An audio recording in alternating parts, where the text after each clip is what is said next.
go-aan ka midaysan axsaabta qaranku uu yahay go-aan muddo dheer shacbiga reer Somaliland sugayay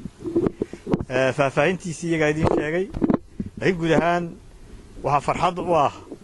axsaabta qaranka iyo shacbigaba inaynu isla ogolaano inaynu doodno oo ka doodno arrimaha aynu hor yaalla ee qaranku leeyahay waxaan isla garannay inaynu cid dhexdhexaada weliba doodda beriyaa wasiirkay riixayeen mucaaradkii iyo muxaafidkiiyo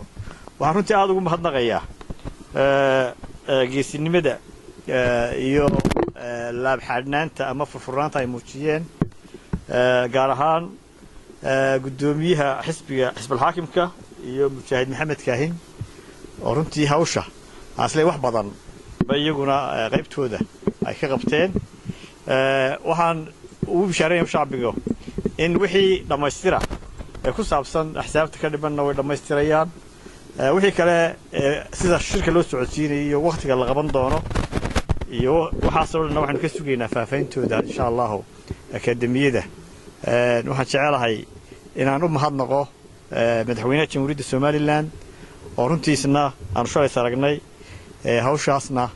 aanu ka wada hadalnay waxaan ku soo dhaweynayaa cabdiraxmaan cali odayga oo inoo gudaanadii doona munaasabadda